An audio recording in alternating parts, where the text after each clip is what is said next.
Hai, Assalamualaikum warahmatullahi wabarakatuh.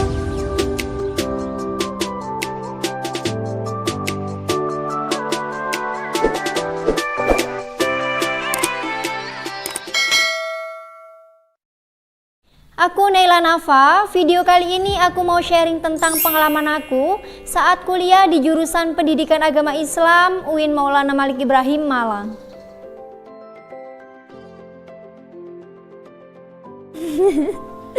Jadi gimana ya, karena aku masuk di PAI UIN Malang ini dengan jalur UMPTKIN. Kan sebelum jalur ini ada beberapa jalur lainnya untuk masuk PTN seperti SNMPTN, SBMPTN, dan SEPAN PTKIN. Untuk pengumuman dari UMPTKIN ini waktu angkatanku itu kayak terakhir banget gitu. Bahkan aku sempat ikut jalur mandiri di Mandiri UGM, UNY, IPB, sama mana ya, ada beberapa lainnya itu sampai aku lupa.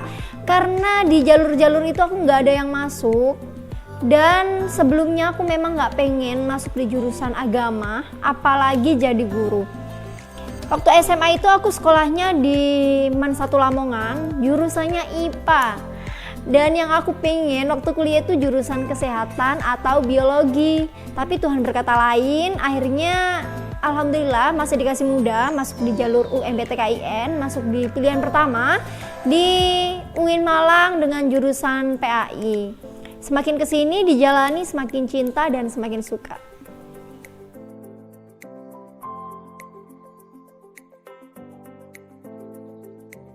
Untuk yang pertama, jurusan Pendidikan Agama Islam merupakan jurusan tertua di UIN Maulana Malik Ibrahim Malang. Dan yang kedua, jurusan PAI ini sudah terakreditasi A. Yang ketiga, kampus UIN Malang memiliki program intensif bahasa Arab dan program intensif bahasa Inggris, atau mahasiswa UIN Malang biasanya menyebutnya dengan PKPBA dan PKPBI. Selanjutnya, jurusan PAI ini memiliki kelas ICP dan kelas reguler. Jadi untuk kelas ICP itu ada kelas bahasa Arab dan kelas bahasa Inggris, dan kelas reguler ini untuk pendaftaran kelas ICP biasanya ada tes tulis dan tes wawancara. Aku pernah mengikuti tes ini tapi nggak masuk, akhirnya masuknya di kelas reguler. Selanjutnya, mahasiswa UIN Malang jurusan PAI memiliki kesempatan yang sama untuk melakukan PKL di luar negeri. Seperti jurusan-jurusan yang lainnya, kebanyakan model perkuliahan yang digunakan ialah metode presentasi. Jadi mahasiswa dibagi secara kelompok, lalu presentasi secara bergantian, dan dilanjutkan dengan sesi diskusi. Dosen tinggal menilai mana mahasiswa yang aktif dan yang tidak. Dan ada juga dosen itu melakukan perkuliahan dengan metode ceramah, jadi dosennya yang menerangkan. Lalu ada juga menggunakan metode praktik jika perkuliahan itu membutuhkan praktik.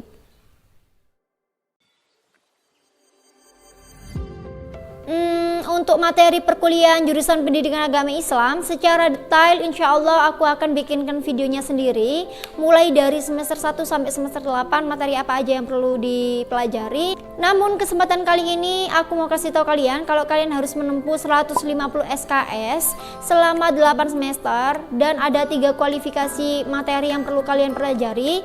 Yang pertama yaitu unsur dasar keuniversitasan, ini wajib untuk seluruh jurusan. Ini ada 18 mata kuliah sebanyak 34 SKS seperti filsafat ilmu, teosofi, PKPBA, PKPBI.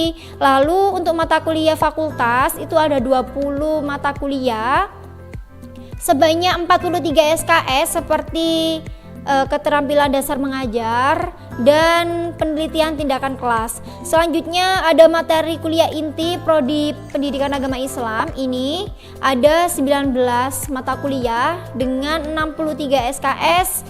Contoh materinya seperti Qiraatul Kutub, yaitu membaca kitab, dan fikih, akidah, SKI, seperti itu.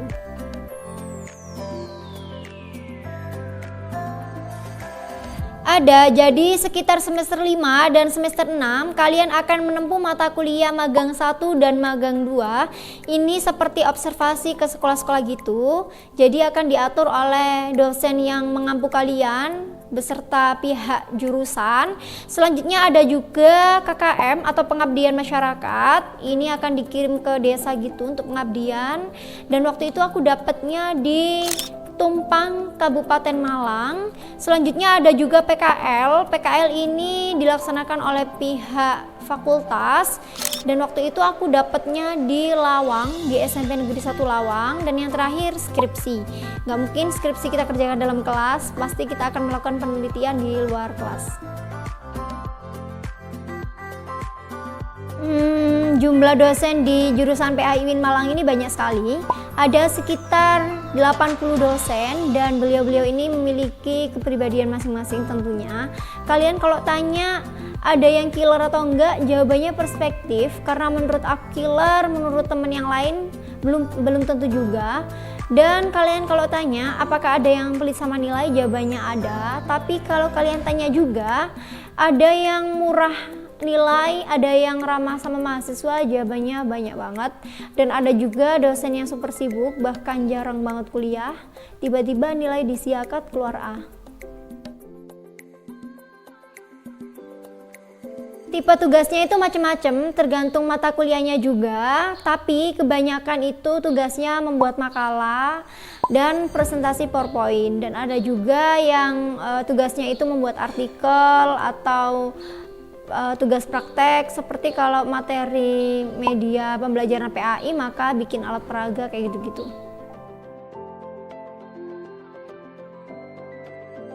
Wahai mahasiswa-mahasiswa ambis, kalian gak usah khawatir karena kuliah di jurusan PAI ini gak semenyeramkan kuliah di jurusan teknik.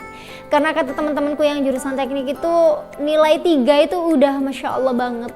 Kalau nilai 3 di jurusan PAI itu kayak biasa aja. Bahkan nilai A lumayan mudah, tergantung dosennya juga. Tapi banyak banget loh temenku yang IP-nya itu 4 atau 3,8, 3,9. Dan IPK-nya rata-rata kumlot semua. Kalian kalau nggak percaya, aku ada datanya dari Siakat. Ini yang IP. Banyak banget yang dapat 4. Dan di sini yang IPK banyak banget yang kumlot 3,9, 3,8, jadi kalian nggak usah khawatir. Oke, yang pertama kalian harus lulus Mahat dan mendapatkan syahadah Mahat. Yang kedua harus lulus PKBBA dan PKPBI atau intensif bahasa Arab dan bahasa Inggris.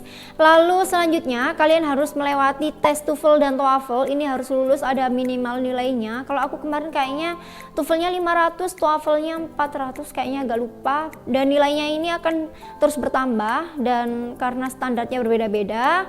Untuk minimal tingkatannya itu adalah tingkatan TEP, yaitu tingkatan lokal kampus UIN Malang. Dan selanjutnya kalian harus hafalan juz 30. Ini untuk persyaratan ujian kompre. Tornya di bagian lab Al-Quran di micro teaching. Dan selanjutnya harus mengikuti seminar minimal mendapat 20 poin. Yang akan memberi poin ini adalah nanti pihak fakultas. Paling enggak minimal kalian mengikuti seminar 20 kali.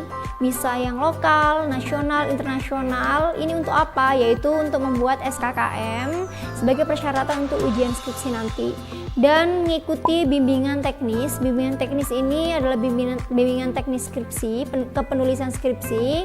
Dan kalian akan mendapatkan sertifikat. Sertifikat ini nanti juga akan digunakan untuk mendaftar skripsi. Seperti ujian-ujian di kampus yang lainnya, ada UTS, ada UAS, dan ada seminar proposal. Ini harus berurutan, seminar proposal komprehensif, baru ujian sidang akhir yaitu skripsi. Bersyukur dan bangga sih, karena alhamdulillah aku bisa melewati semuanya ini dengan ikhlas. Dan akhirnya sudah lulus juga di tahun ini, tahun 2020. Karena mungkin kata orang aku salah jurusan, gak apa-apa salah jurusan, yang penting berada di jalan yang benar. Nah, mungkin segitu dulu sharing dari aku. Kalian kalau ada pertanyaan bisa tanya aja di kolom komentar. Dan semoga bermanfaat buat kalian semua. Semangat untuk hari-harinya. Jangan lupa like, comment, subscribe, dan share ke seluruh sosial media kalian. And assalamualaikum warahmatullahi wabarakatuh.